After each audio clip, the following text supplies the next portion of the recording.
Hey there. For the last couple of weeks, I think that's an overstatement. For the last couple of days, more like, I've been practicing. Well, I'd say some kind of an American accent. The thing I've noticed a lot of my older videos on another channel is that my accent my accent sounded very like German or Yiddish maybe. Not sure about that, but it sounded like very not flattering to myself. I didn't like it very much. And the American accent is an accent that I would classify as neutral mostly. The thing that I've noticed by just listening to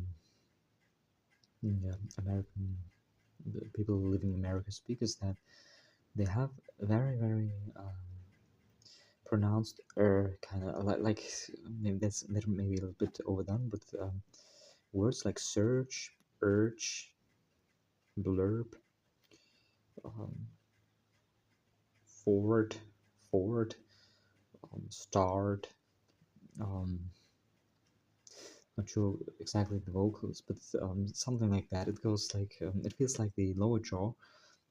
It's somewhat distorted. Gets into yeah. Well, when you say the word surge in American English accent, yeah, it feels like the lower jaw kind of gets pulled somewhat to the right or to the left, like surge, surge, surge. And yeah, I've noticed it very pronounced by the people living in America when they speak English. I didn't heard it not even close to that extent, like with British English or maybe Indian English or African English or French English. It's just specifically thing that's specific to America. And yeah, enough blabbering. What I'm going to do here is to read Araf Gemara, um, a page of the Talmud, and yeah, the video will be structured in such a way that the vast majority of it will be in English. There will be first. I'm going to say the words in the original. So in case in the Mishnah it's going to be Hebrew, but the most part will be the Gemara. The largest part by far will be the Gemara. That means it will be in Aramaic, Babylonian Aramaic, and yeah. The English translation that I'm going to use here is not a one-to-one translation. It's more like a translation with a very large interpolation around it. It's a translation of Rabbi Adin Steinzel, Zichrono Levruchem, Chabad Rebbe, and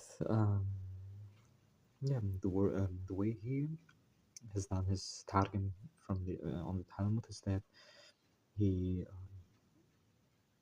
yeah again interpolated a lot of explanations and yeah explanations and also like he kind of went in depth over here and yeah added a lot of background added a lot of background to the holy words of the Gemara. Yeah, in the text over here, the bold words are the one-to-one translation, basically, of the literal translation, the pshat, and everything in the not bold print is the interpolation. And yeah, that's enough for that's enough for an introduction. So let's start going to try with the American English accent as far as I can do it, as far as I can pull it off. Please feel free to, if you're watching this video, please, and if you're from America or, um, yeah, or, yeah, if you're from America, I'd kindly ask you to, um, maybe write me a comment if you think that the accent presented in this video would pass as an accent for a person that lives in America. If it's an American accent, basically. And if you're outside of America and watching, please feel free to write your opinion or write how you would classify my accent in this video. Without further ado, let's go. אני אומר בעזרת השם יזכורך מסכת עבודה זורה דף סמך בית משנה הסויכר עד הפועל לעשות עמו ביין נסך סחרו עשר שחרו לעשות עמו מלאכה אחרת אף על פי שאמר לו העבד خابت شدياهين نيسخ مماكم لماكم سخارو متار أها صويخر عاد أها خمار لهبها الليها ياهين نيسخ سخيراها عصر سخيرا ليشف اللها عف البي شهنها خوي لجنوه اللها سخارا متاها.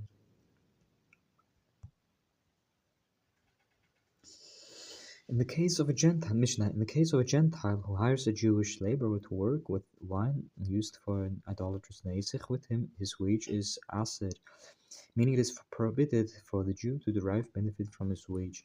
If the guy hired him to do other work with him, even if he said to him while he was working with him, transport the barrel of yain used for a nesich for me from this makum to that makum, his wage is mutar, permitted, meaning the Jew is permitted to derive benefit from the money. With regard to a goy who rents a Jew's chamar, a Jew's donkey to carry yahin used for a nesich on it, its rental fee is aser. If he rented it to sit on it, even if the Gentile placed his jug of wine used for libation on it, its rental fee is mutar, permitted.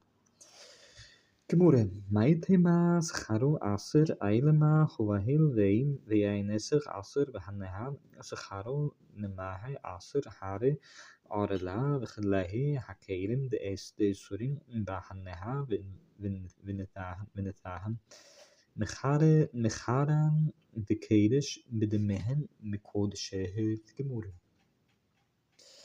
In the first case of the Mishnah, where a Gentile hires a Jew to produce wine used for libation with him, what is the reason that his wage is aser? If we say that since it is prohibited to derive benefit from a yain nesich, his wage is also aser, that is difficult. There are the cases of orla produce, meaning produce grown during a tree's first 3 years, and diverse kinds planted in the vineyard, from which it is also prohibited to derive benefit. And yet we learned in the Mishnah, Masechta Kiddushin, Daf Non Vav Umut Bet, that if a man sold his produce and betrothed Mekadesh a woman with the money received for it, she is Mekadesh, she is betrothed. Mazel tov. Evidently, money gained from a forbidden item is not itself forbidden, as otherwise the betrothal would not take effect.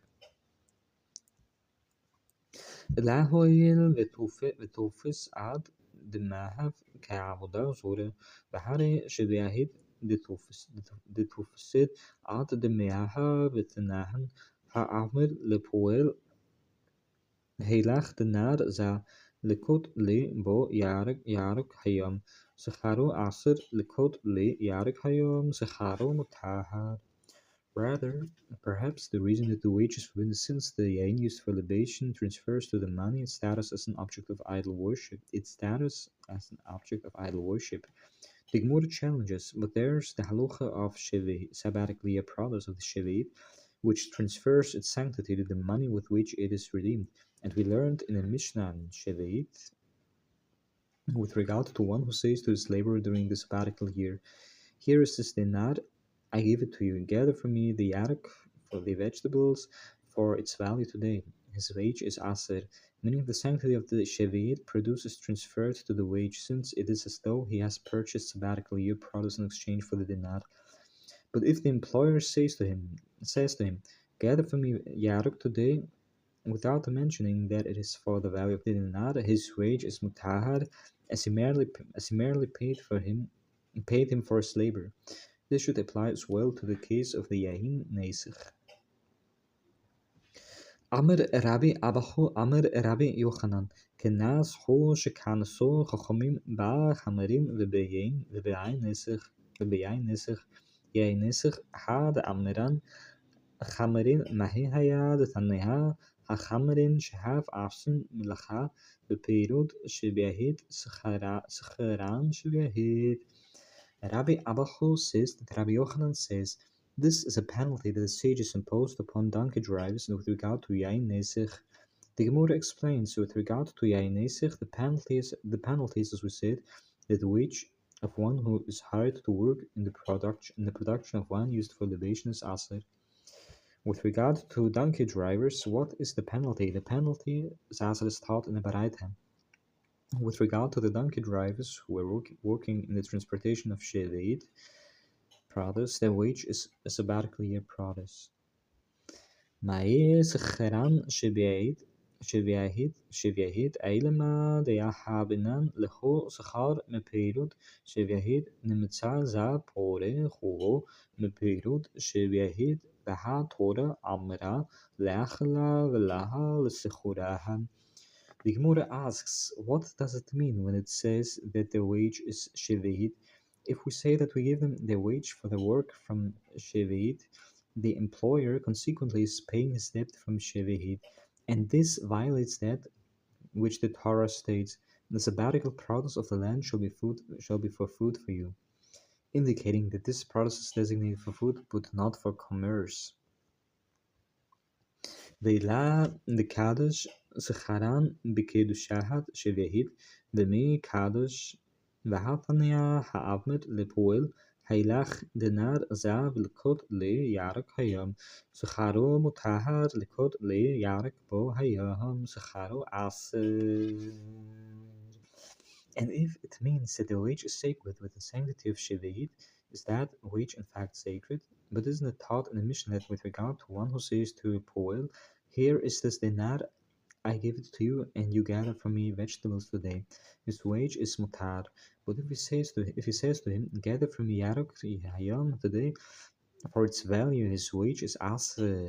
The case of the donkey drivers is clearly similar to the former case, where the value of the dinar was not mentioned. Amr Abaye לעולם יחבנן להה שכר מפעילות שביהית ודוקה כאשר לאכלה ולא לסחורها דאחביה נחליה בצהות היתר כדתנהן לא יאמר אדם לחברו. Abaya said, לעולם Actually, Rabbi Yochanan's statement should be interpreted as saying that we give him his wage from Shevehit. And as for that which appears to pose a kasha for you, that the pasuk designates such produce for food but not for commerce, that can be resolved by explaining that one gives him his wage in a permitted manner, meaning as a gift rather than as a wage. This, as we learned in the Mishnah and Maaseh Sheni, that a person should not say to another, "Haila le pirut halalom le Yerushalayim lechalek aval avmer lo ha'eilehem leachlan v'leshetotam b'Yerushalayim v'notenin zeh lezeha matana shel chonahem." So, that person should not say to another, "Bring this pirut, this produce designated as second tithe to Jerusalem for me in exchange for a share of the produce, of which you may partake in Jerusalem." This is considered payment and is tantamount to conducting commerce with the tithe. But he may say to him, "Bring it to Jerusalem to eat it and drink it in Jerusalem," as long as he does not specify that it is payment. And once in Jerusalem, they may give one another unrequited gifts. This indicates that what may not be given as payment may be given as a gift, and therefore the donkey drivers may be compensated with shevehit. ורבא אמר לעולם דקדוש בקדושת שבהית ודקה כשלך פועל דלה נפש אגריה לה כנסוה רבונן חמרים דנפש אגריה הו כנוסו רבונן בהו and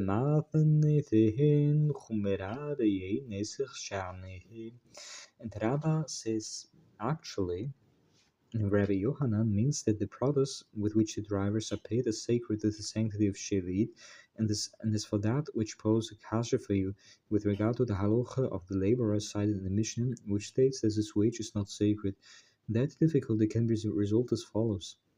There is a distinction between a laborer whose wage is not great, and therefore the sages did not penalize him by decreeing that his wage is sacred, and donkey drivers whose wages are great, and therefore the sages penalized them. And with regard to the Mishnah, that deems forbidden even the laborer's wage in the case of one who produces wine designated for libation. The stringency of wine used for neisich is different, and it is treated more stringently than shevehit.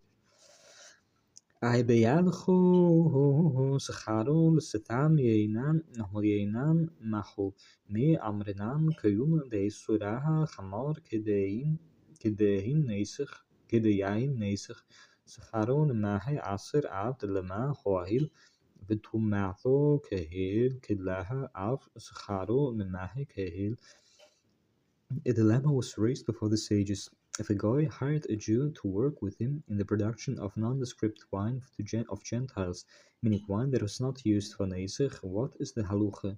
Do we say that since the Surah of deriving benefit from nondescript wine of Gentiles is as stringent as the prohibition of deriving benefit from yain used for Neizach, his wage is also forbidden? Or perhaps should it be reasoned that since the halucha with regard to its capacity from parting ritual impurity to one who comes into contact with it is more lenient to the halucha with regard to yain used for elevation, the halucha with regard to its wage is also more lenient. Tal Shemam, the Hacho Gavera, the Wahar Arha, the Satam Yenahan, Yahavulha, Reitha, Bagara, Athal, the Kamneha, the Rav, Hizdaha, Amr Liha, Jail, Kilin Hoho, the Kaverin Ho, Bikaveri, by Kavera. Tashema, come and hear a resolution. It is related that there was a certain man who rented out his ship, his finale, for transporting nondescript wine for Gentiles, and the Gentiles gave him wheat in payment. He came before Rav Chizda to determine the status of the wheat. Rav Chizda said to him, "Go, burn it and bury it in the graveyard."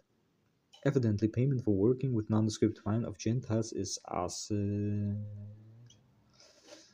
ולמעלה בדרינכו עתו בכל לידי תקלה ולכלנכו ולבעדרינכו דלמה מזבלי בכו. The Gemara raised an objection to the method of eradication of the wheat in Rav Hizda's ruling, but let him say to the ship owner, "Scatter it."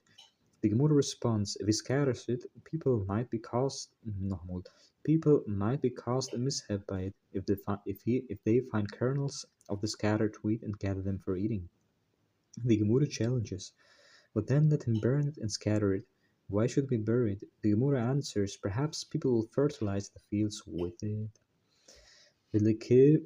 ולכברנכו ועינכו מלהד נהן אחד אבן שנסקהל בה ואחד עץ שנתלה עליו ואחד סעיף שנהרג בו ואחד סולדהר שנחנק בו כולם נקברים עמו.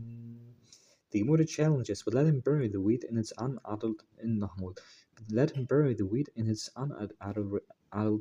unadulterated form. Didn't we learn in the Baraita with regard to the instruments used for imposing capital punishment? The stone with which a condemned person is stoned, and the elan on which his corpse is hung after his execution, and the sword with which he is killed, and the scarf with which he is strangled, all of them are buried together with him, as it is prohibited to derive benefit from them. The Baraita does not require that they be burned before they are buried. Hataham kaverai bebahid na mukha melata daharugahim bedin nenehuhu hachalaha mukha melata emahar enash gnahav ve'aiti kevar hachaham. The Gemara answers, there, since they are buried in the court graveyard, the matter is clear to all that these were executed by the court, by the Beit Din, so everyone knows that using the instruments of execution is prohibited. Here, the matter is not clear at all, as one might say to himself that a person stole the wheat and brought it and buried it here, and he might thereby come to use it. The Rabbi Yanai Yazafo Peirai Sheviahit מענהים ופרהב לכו בשמינית עתו אמרו לה לרבי יוחנן אמר לכו יהוד הן עבדים. The sages of the school of Rabbi Yanai borrowed sheveit from the poor and repaid them in the 8th year. Others came and said this to Rabbi Yochanan, out of concern that by doing so they violated the prohibition against engaging in commerce with sheveit. Rabbi Yochanan said to them, They are acting properly as this is not considered commerce.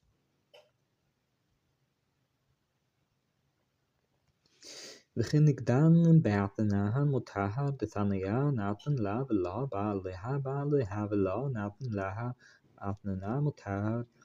And in the corresponding case, concerning payment to a prostitute for services rendered, it is permitted to sacrifice such an animal as an offering. Although the Torah prohibits the sacrifice of an animal used for prostitute zunas payment, in the case similar to this one, it is permitted, as it is taught in the Baraita. If the man gave the zunah payment but did not engage in intercourse with her, or if he engaged in intercourse with her but did not give her payment, it is permitted for a payment to serve as an offering.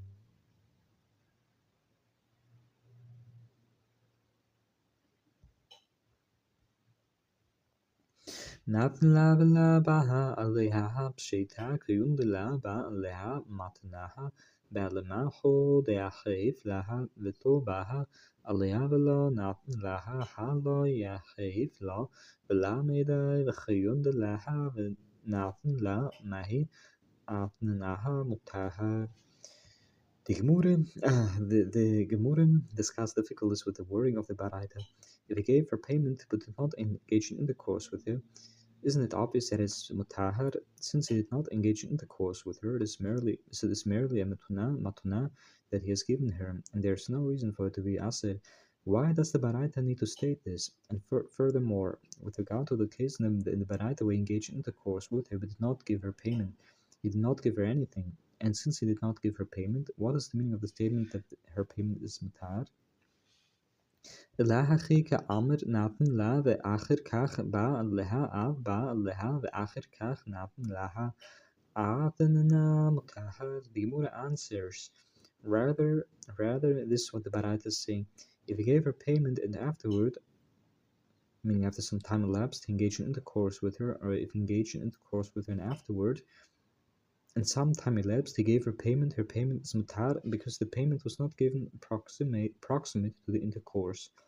This is also the halucha in the case of borrowing sabbatical of borrowing shavuot, meaning paying for it after time has elapsed is not considered commerce. Nathan la ve'achir kach baha aleha lechi ba aleha. The Gemara asks, if the Baraita is referring to a case where he gave her payment and afterward engaged in intercourse with her, then when he engaged in intercourse with her, leichul leila isir atanan lemapiraha amr Rabbi Eliezer kishikadama v'hakiribatoho nochmod. Once again, the entire translation now. The Gemara asks, if the Baraita is referring to a case where he gave her payment afterward engaged in intercourse with her, then when he engaged in intercourse with her, the Isra, the prohibition with regard to payment to a Zunah, should apply to the payment retroactively. Rabbi Eliezer Ahmed, the Baraita is referring to a situation when she sacrificed the payment in the temple first, because the intercourse took place.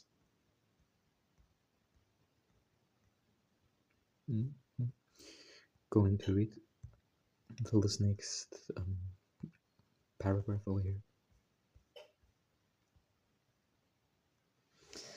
Haychide mai aide amrla kunailehich meachshev pshita de sheraidha leiteha b'shahad be'aha v'matana ba'lamacho de'achehif laha. The Gemara asks, what are the circumstances of such a situation? If the circumstances are that he said to her, Kuna this payment from now, it is obvious that it is mutar to sacrifice it, as it does not extend as payment at the time of the intercourse, and it's merely a matuna that he gave her. It would not be necessary for the Baraita to state this. Va'idala amr laha kunahi lehich machshiv haychir matseyaha ma kiribaha ve'ish ki yakidish at beito kodesh amr rachmana ma beito berishuto af kol berishuto. And if the circumstances are that he did not say to her, acquire this payment from now, how can she be allowed to sacrifice it? How can she be allowed to sacrifice it? Rahmanah states in the Torah, and when a man shall sanctify his house to be holy to the Lord, Vaikra, Parig, Chavzain, Pasuk, Yid Dalet, from which it is derived that just as one's house is in his possession, so too any item that a person wishes to consecrate must be in his possession. The Zunah cannot consecrate a behemah that is not in her possession. Ela de Amr la L'chaoi gabeich ad shahad beha ve'ai mitztarich leich kunahe me'achshe. Rather, the Baraita is referring to a situation where he said to her, "Let the behemah be with you until the time of intercourse, and if you need it in the meantime, acquire it from now." The Baraita teaches that in this situation she may sacrifice a payment as a korban. Bayrav Hoshaya Kudma Vahakidasha Toho Mahoho Kuyunda Amr Mar Amirato Legaho Kemisirato Vahadayut Kuman de Dea Kerebetea the Mahe after the Ma Hashita Meha Ha Kahe Vetea Beinea. Rav Hoshaya raised the dilemma: if she consecrated first before the intercourse, what is the halucha? Since the master said that a declaration to the Most High Aliyun was equivalent to transfer to an ordinary person, meaning the spoken consecration of an item to the Beis Hamikdash is deemed, in terms of acquisition, like the legal transfer of an item to a person, and therefore, since she consecrated by speech, it is considered tantamount to having sacrificed it, and Consequently, it would be permitted to sacrifice it. Or perhaps should it be reasoned that now, at the time of the intercourse, in any event, the behemah is extant, meaning it was not actually sacrificed, and therefore it is permitted to sacrifice it.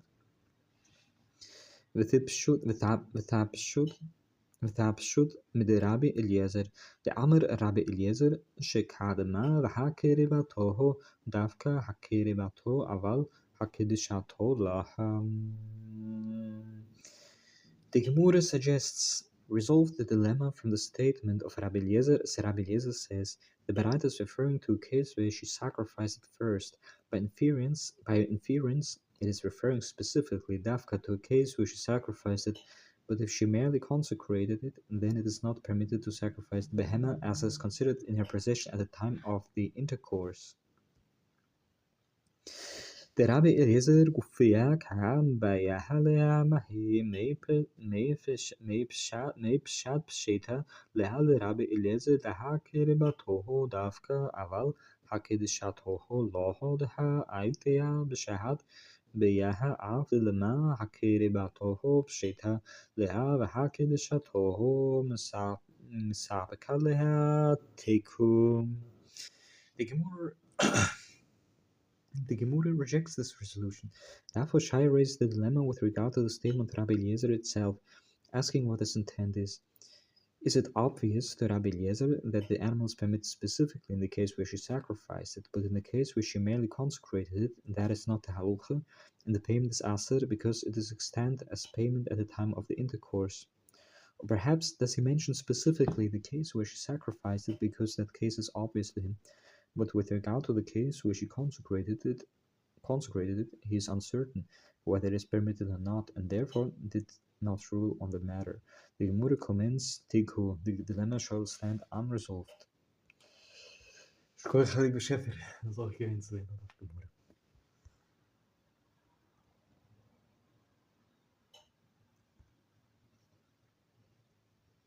Be'ezras Hashem going to add like a little bit of Shulchan Aruch as a little bonus. There's still not enough time.